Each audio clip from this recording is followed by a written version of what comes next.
भाई पिछली वीडियो की तरह इस वीडियो में भी हम कुछ नया नहीं सीखेंगे, बस फैक्टरिंग करने के तरीकों को दोहराएंगे।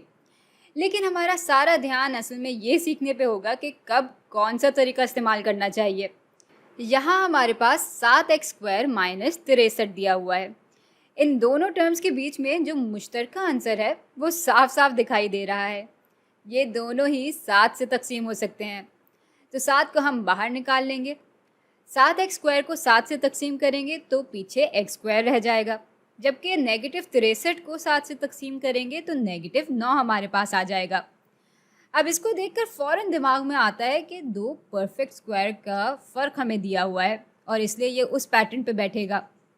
यहाँ ये x का स्क्वायर है, जबकि ये 3 का स्क्वायर है और इन दोनों का फ़र्क लिया जा रहा है। तो पैटर्न के मुताबिक इसको हम x जमा 3 ज़रब x - 3 की सूरत में भी लिख सकते हैं और इसको हम अभी भी 7 से ही ज़रब दे रहे होंगे। भाई अब ये तरीका दिखने में पिछली वीडियो वाले तरीके से अलग है, जिसमें जब दूसरी डिग्री वाली टर्म का कोएफिशिएंट 1 के बराबर होता था तो हम दो इक़दार मालूम कर लेते थे, जिनको जब ज़रब दें तो वो मुस्तकिल टर्म की कदर के बराबर हो और जिसको जब हम आपस में जमा करें तो वो बीच वाली टर्म के कोएफिशिएंट यानी पहली डिग्री वाली टर्म के कोएफिशिएंट के बराबर हो जाए। लेकिन ये स्क्वायर्स के फ़र्क वाला पैटर्न असल में आया वहीं से है। यहाँ बस मसला ये है कि इधर पहली डिग्री वाली टर्म है ही नहीं, लेकिन इस एक्सप्रेशन को हम x² जमा 0x - 9 की सूरत में भी तो लिख सकते हैं। अब ऐसी दो इक़दार मालूम करते हैं जिनको जब हम ज़रब दें तो हमें -9 मिल जाए और जिनको जब हम जमा करें तो 0 मिल जाए। अब चूंकि ज़रब से हमें नेगेटिव में जवाब मिल रहा है, इसलिए इतना तो तय है कि एक कदर नेगेटिव होगी और दूसरी पॉजिटिव। भाई -3 और +3 ही मेरे दिमाग में आ रहे हैं। इन दोनों को जब जमा करेंगे तो हमें 0 मिलेगा, लेकिन जब इन दोनों को ज़रब देंगे तो हमें -9 मिल जाएगा। इसलिए इस चीज़ को हम x जमा 3 ज़रब x - 3 की सूरत में भी लिख सकते हैं। तो देखा, यूँ भी हम इसी नतीजे पे पहुँचे। ये पैटर्न बस वक्त बचाता है और इसलिए अगर आपको लॉजिक समझ में आ गया है तो आप इस तरह की सूरत हाल में यही पैटर्न इस्तेमाल करें। अब ज़रा आते हैं इस मिसाल पे। यहाँ 2x² जमा 7x जमा 3 है हमारे पास। अब इन तीनों के बीच में एक भी मुश्तरका आंसर नहीं है और ना ही दूसरी डिग्री वाली टर्म का कोएफिशिएंट 1 के बराबर है और कोई परफेक्ट स्क्वायर भी नज़र नहीं आ रहा। तो हमने अभी तक जितने भी तरीके इस्तेमाल किए थे उनमें से यहाँ कुछ भी लागू नहीं होता।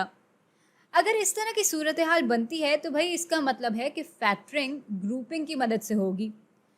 ग्रुपिंग के लिए हमें बीच की टर्म को तोड़कर ऐसी दो इक़दार से दिखाना पड़ता है जिनको जब आपस में हम जमा करें तो हमें ये बीच वाली टर्म का कोएफिशिएंट मिल जाए और जिनको जब हम आपस में ज़रब दें तो हमें दूसरी डिग्री वाली टर्म के कोएफिशिएंट और मुस्तकिल कदर के कोएफिशिएंट का ज़रब मिल जाए। अब सुनने में तो ये बिल्कुल अलग सी चीज़ लग रही है, लेकिन ऐसा है नहीं।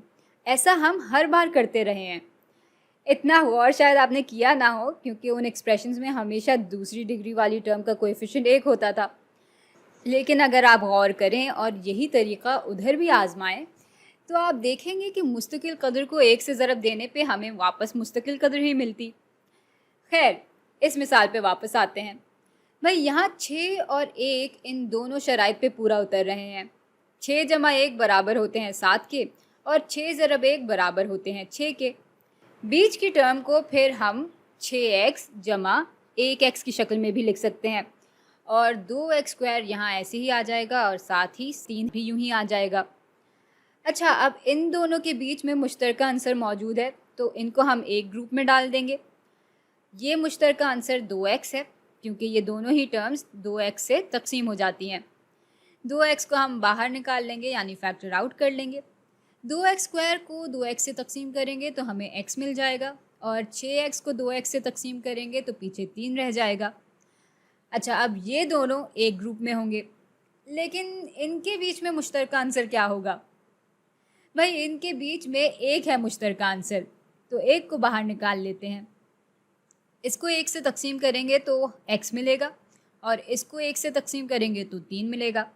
अब इस पूरी चीज़ को हम एक ग्रुप यानी ग्रुप मान लेंगे और इस पूरी चीज़ को भी हम एक ग्रुप मान लेंगे गौर करें तो इन दोनों के बीच में x जमा 3 एक मुश्तरका आंसर है, तो इसको हम फैक्टर आउट कर लेंगे। इसको x जमा 3 से तकसीम करेंगे तो पीछे 2x रह जाएगा, और इसको x जमा 3 से तकसीम करेंगे तो पीछे 1 रह जाएगा। और यूं ग्रुपिंग के तरीके से हमने इस एक्सप्रेशन को फैक्टर कर लिया है।